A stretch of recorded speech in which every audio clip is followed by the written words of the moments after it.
कॉलेजच्या बाहेर चहाच्या टपरीवर आम्हा सगळ्या मित्रांचा गोंधळ उडाला होता. जायचं, पण नेमकं कुठे जायचं फिरायला?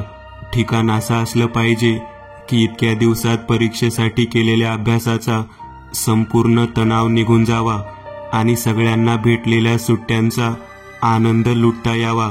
धीरज बोलला की सह्याद्रीच्या कुशीत असणाऱ्या गड किल्ल्यांच्या ट्रेकिंगला जाऊया, पण सोहम बोलला, नाही रे, गेल्याच वर्षी गेलो नाही का आपण ट्रेकिंगला? विसरलास का? तुझा पाय खड्ड्यात अडकून मुडपला होता. 4 दिवस तुला चालता येत नव्हते. तुला कसा आम्ही घरी आणला आम्हालाच माहीत. नको नको, ट्रेकिंग नको, कुठेतरी चांगल्या ठिकाणी आपण जाऊ. सूरज बोलला, चला मग गोव्याला मस्त समुद्र किनाऱ्यावर एन्जॉय करू. सगळ्यांनी आपापली मते मांडली. माझ्या डोक्यात मात्र वेगळाच विचार सुरू होता. महाबळेश्वरमध्ये माझ्या मित्राचा एक बंगला आहे. सध्या तिथं कोणी राहत नाही. जर मी त्याला विचारले 4 दिवस एन्जॉय करण्यासाठी त्या बंगल्यावर आम्ही राहिलो तर चालेल का, तर तो नाही बोलणार नाही. सगळ्यांना माझी आयडिया खूप आवडली. सगळे मित्र लगेच बोलले, तुझ्या मित्राला लगेच कॉल कर, बघ विचारून त्याला, तो काय बोलतो.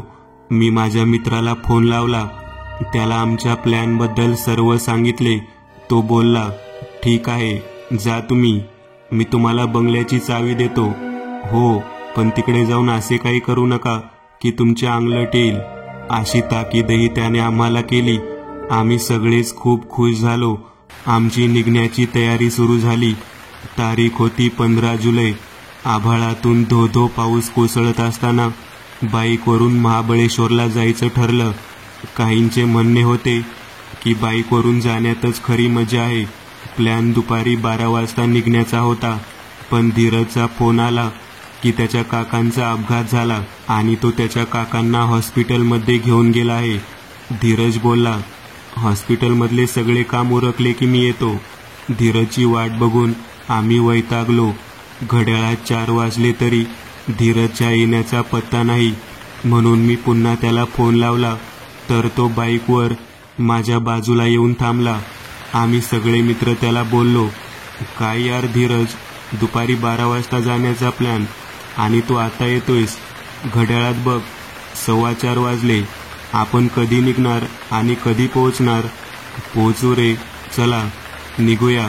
धीरज सहज बोलून गेला. मला मात्र एक वेगळीच भीती वाटत होती. रात्रीचा प्रवास आणि त्यात आज अमावस्या, पण सगळेच खूप उत्साहात होते, म्हणून मला काहीच बोलण्याची हिंमत झाली नाही. आमचा महाबळेश्वरला जाण्यासाठी प्रवास सुरू झाला. आम्ही सूर्याच्या प्रकाशात वाईमध्ये पोहोचलो. प्रकाश असल्याने वाईपर्यंत आम्हाला काहीच वाटले नाही. आम्ही वाईमध्ये चहाच्या टपरीवर गाडी थांबवली.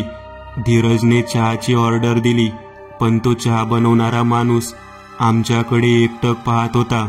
मला फारच कुतूहल वाटले. मी त्या माणसाला विचारले, का हो काका, असे का पाहताय आमच्याकडे? तो माणूस बोलला, कुठं महाबळेश्वर का? मी बोललो, हो, महाबळेश्वरला चाललो आहे फिरायला. या दुचाकीवरून जाताना देवच तुमचं रक्षण करो. लोक कारमध्ये जाताना घाबरतात आणि तुम्ही खुल्या मोटरसायकलीवर जाताय. आज अमावस्या आहे, जरा जपून जा पोरांनो. त्या माणसाचे बोलणे ऐकून मी अगदीच घाबरून गेलो होतो. पण धीरज मध्येच बोलला, ओ काका, उगीच का घाबरवताय आम्हाला? आम्ही जाऊ. आम्हाला कसं जायचंय ते तुम्ही सांगू नका. चला रे. आम्ही गाड्या काढल्या. धीरजच्या गाडीवर सोहम, माझ्या गाडीवर सूरज, असे आम्ही 2 बाईक्सवर 4 जण जात होतो. वाई सोडताच धो धो पाऊस सुरू झाला. पावसाच्या थंडगार पाण्याने आमचं संपूर्ण शरीर भिजून चिंब झालं होतं. धावणाऱ्या गाडीवरून लागणाऱ्या थंड हवेने शरीर कापत होतं. धीरजला अचानक लघवीला आल्यामुळे धीरजने गाडी बाजूला घेतली. मीही त्याच्या मागोमाग गाडी बाजूला घेतली. सगळीकडे नीरव शांतता. आजूबाजूला घनदाट झाडी. रस्त्यावरून एक गाडी जात नव्हती. आमच्यात श्वासांचा आवाज आम्हाला घाबरवत होता. त्यातच मी धीरजला विचारले, गाडी का थांबवली?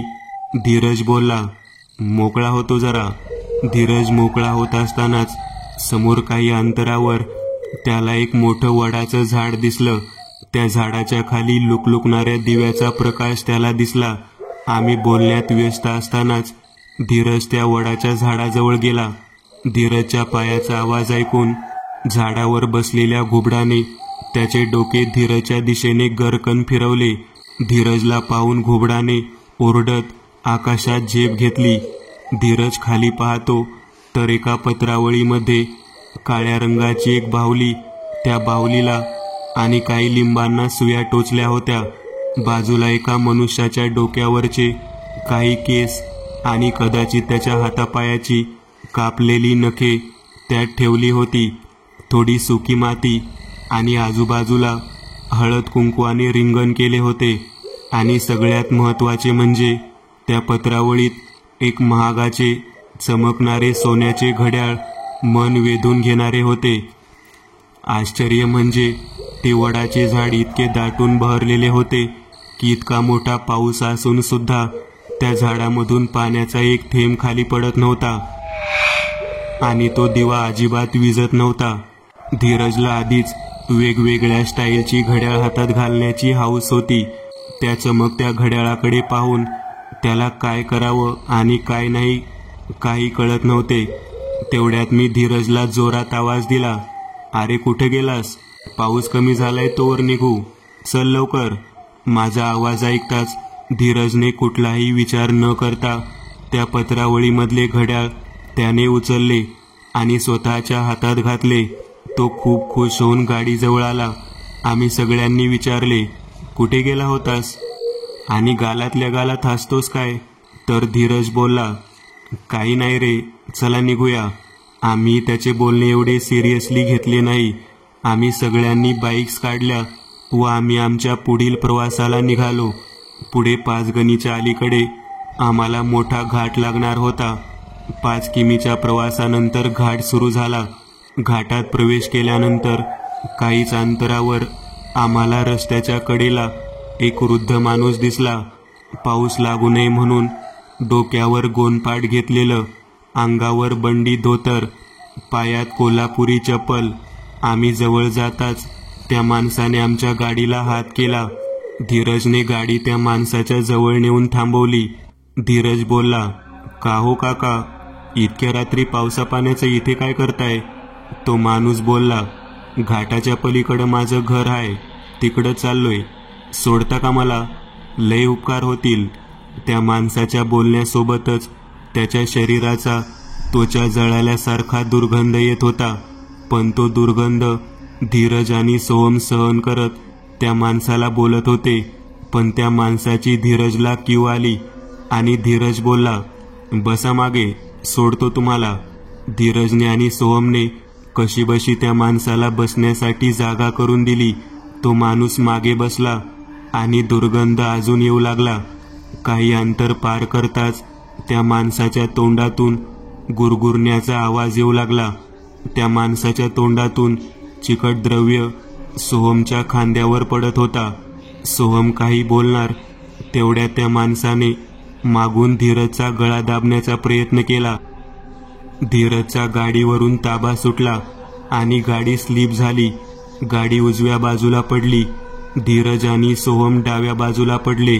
तो माणूस पडता क्षणी एखाद्या मेणासारखा वितळून गेला आणि रस्त्यावर त्याचे फक्त कपडे आणि तेच चिकट द्रव्य पडलेलं दिसले. भर पावसात सुद्धा त्या द्रव्यातून वाफा निघत होत्या आणि तोच त्वचा जळाल्यासारखा करपट वास डोक्यात जात होता. धीरज आणि सोहमला पडल्यामुळे हातापायाला दुखापत झाली असावी, पण त्या प्रकारामुळे आम्ही इतके घाबरलो होतो की कुठे लागले आहे काही बघण्याच्या मनस्थितीत नव्हतो. धीरजने पटकन गाडी उचलली आणि आम्ही जेवढं लवकर होईल तेवढं महाबळेश्वरला पोहोचलो. कसाबसा आम्ही तो बंगला शोधला. मेन रोडवरून एक कच्चा रस्ता जात होता. त्या कच्च्या रस्त्यावरून आतमध्ये गेल्यावर तो बंगला आम्हाला दिसला. तिथे तो एकच बंगला आम्हाला दिसत होता. दूर दूरपर्यंत फक्त घनदाट झाडे होती. आम्हाला तो बंगला नाही तर भूत बंगला वाटत होता. बंगल्याचे गेट आम्ही उघडले अंगणात भले मोठे वडाचे झाड होते आणि त्या झाडाच्या पारंब्या सापासारख्या लटकताना दिसत होत्या. मी जसे बंगल्याचे दार उघडले तसा जोरात कर असा आवाज आला.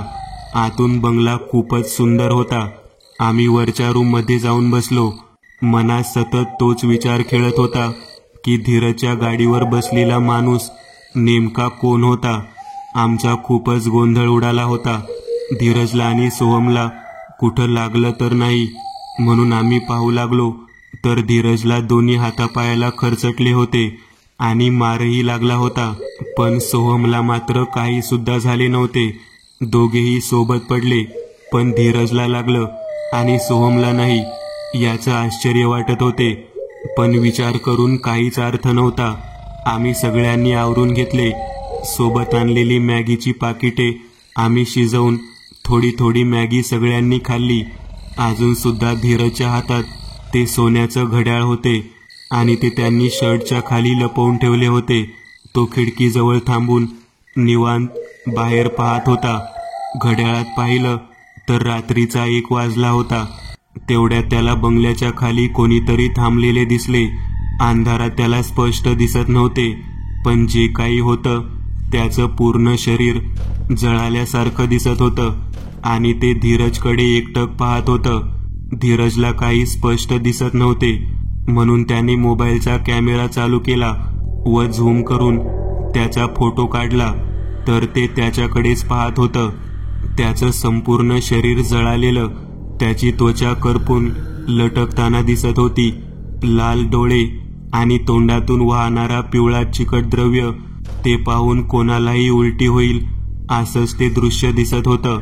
धीरज घाबरून जोरात ओरडला. आम्ही सगळे दचकलो. त्याच्याकडे पळत गेलो. काय झालं म्हणून विचारलं तर तो बोलला की खालून कोणीतरी त्याच्याकडे पाहत आहे. आम्ही सगळ्यांनी खिडकीतून बाहेर पाहिलं तर आम्हाला कोणीच दिसले नाही. मग त्याने मोबाईलमध्ये काढलेला फोटो आम्हाला दाखवला तर त्या फोटोमध्ये सुद्धा आम्हाला काहीच दिसले नाही. तो बोलत राहिला की तुम्हाला या फोटोत जळालेला विद्रूप माणूस दिसत नाही का?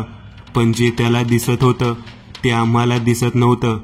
त्यामुळे आम्हाला वाटले की धीरज दमला आहे म्हणून त्याला असे भास होत आहेत. त्यामुळे आम्ही त्याला बेडवर निवांत झोपवला. आम्हीही दमलो असल्यामुळे त्याच रूममध्ये खाली झोपी गेलो.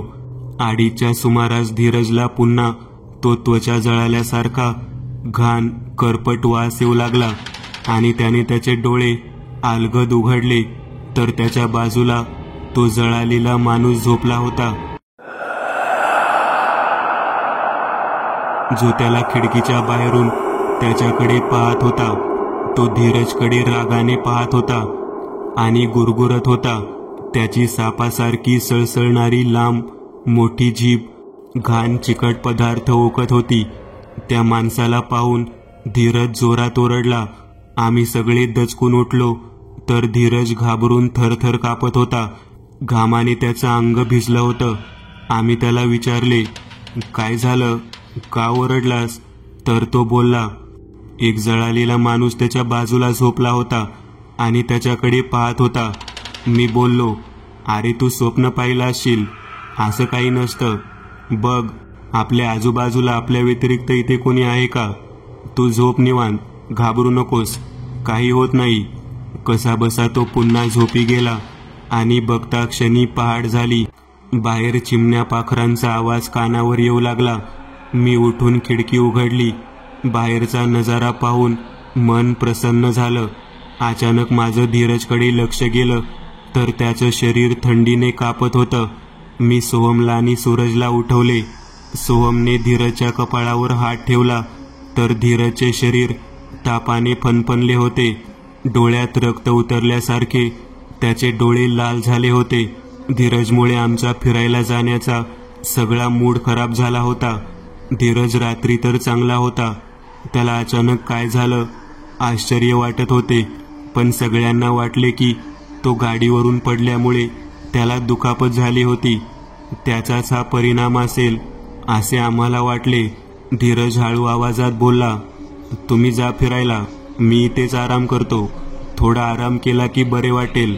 आम्हाला त्याला सोडून जाण्याची अजिबात इच्छा नव्हती, पण तो खूपच आग्रह करत होता. म्हणून सोहम, सूरज आणि मी बाहेर फिरायला जायचं ठरवले. सकाळचे 10 वाजले होते.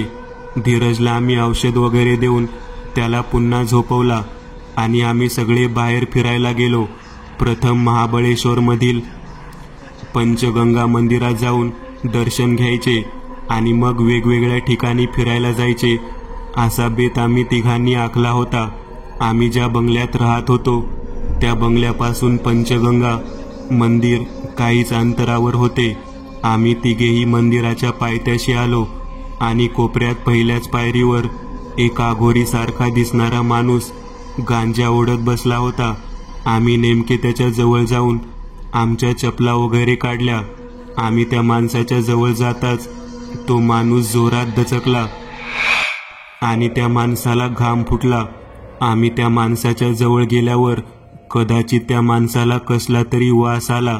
तो माणूस बोलला, तुमचा अजून एक मित्र कुठे आहे? त्या माणसाचे बोलणे ऐकून आता आम्ही दचकलो. आमच्यासोबत अजून एक मित्र आहे हे या माणसाला कसे कळले? म्हणून आम्ही सगळ्यांनी एक सोबत कुतूहलाने विचारले, बाबा, आमच्यासोबत अजून एक मित्र आहे, तुम्हाला कसे माहीत? तो बंगल्यावर आहे, आजारी पडलाय.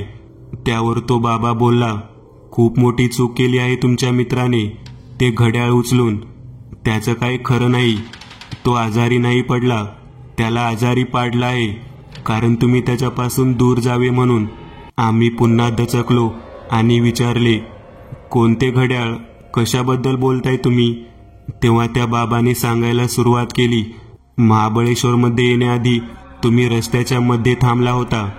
तिथे वडाच्या झाडाखाली एका विशिष्ट माणसासाठी मृत्यूची करणी करून ठेवली होती.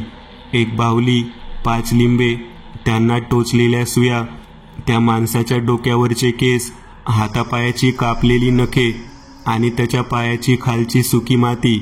सगळ्यात महत्त्वाचं म्हणजे त्याचं ते सगळ्यात आवडीचं सोन्याचं घड्याळ. आणि कोणी ती रेखा पार करून काही उचलू नये म्हणून हळदी कुंकवाचे गोल रिंगण ही करणी तेव्हाच करतात जेव्हा कोणाचा तरी जीव घ्यायचा असतो. ज्याच्यासाठी करणी केली होती त्याचा मृत्यू अटळ होता, पण ते सोन्याचं घड्याळ उचलून तुमच्या मित्राने मृत्यू स्वतःवर ओढून घेतला आहे. आता आम्हा सगळ्यांच्या लक्षात आलं होतं की काय प्रकार आहे. रस्त्यात लघवीला थांबल्यावर धीरजचे गालातल्या गालात हसणे. रोडवर जो म्हातारा भेटला तो सुद्धा करणीचाच प्रकार होता. रात्री जो जळालेला माणूस धीरजला दिसत होता तो धीरजला मारण्यासाठी आला होता. सगळ्या गोष्टी हवेच्या वेगाने आमच्या सगळ्यांच्या डोळ्यासमोरून गेल्या. आम्ही सगळ्यांनी त्या बाबाला विचारले की याच्यावर काही उपाय आहे का? त्यावर तो बाबा बोलला की जितक्या लवकर होईल तितक्या लवकर तुमच्या मित्राच्या हातातले ते करणी केलेले घड्याळ कृष्णा नदीच्या पाण्यात टाकून द्या, तुमचा मित्र पुन्हा पवित्र होईल. त्या बाबाने आमच्या तिघांच्या कपाळावर कसला तरी पांढरा भस्म लावला आणि आशीर्वाद दिला की देव तुमचं रक्षण करो. आम्ही लगेच गाड्या काढल्या व बंगल्यावर निघालो. अर्ध्या तासात आम्ही बंगल्यावर पोहोचलो. जसे बंगल्याचे दार उघडले तसा बंगल्यात सर्वत्र धूर पसरला होता. आम्ही पळत रूममध्ये जाऊन पाहिलं तर धीरज खाली पडलेला होता. त्याचं सर्व शरीर जळून खाक झालं होतं. त्वचाची राख झाली होती आणि हाडांचा चुरा सोबत घाण करपट वास सुटला होता जो नाकाला आणि डोक्याला सहन होत नव्हता. डोळ्यातून अश्रू वाहत होते आणि आम्ही त्या घड्याळाकडे पाहत होतो. ते घड्याळ अजून तिथेच पडलेलं होतं, एकदम शांत. मित्रांनो, आज पुरतं एवढंच. तुम्हाला जर काही गोष्ट आवडली असेल तर नक्की लाईक करा. तुमच्यापैकी बरेचसे जण व्हिडिओ लाईक न करताच पळून जातात, पण हा जर व्हिडिओ तुम्ही लाईक केला तर मला जरा बरं वाटेल आणि असेच भारी भारी व्हिडिओ बनवायची माझ्यात एनर्जी येईल. त्यामुळे नक्की लाईक करा. आणि अजूनही कोणी या चॅनलला सबस्क्राईब केलेलं नसाल तर लगेच सबस्क्राईब करून टाका. आणि बाजूची घंटी ती मात्र दाबायला विसरू नका. देवाची घंटी आहे ती. चला तर मग पुन्हा भेटूया अशीच एक आगळी वेगळी गोष्ट घेऊन पुढच्या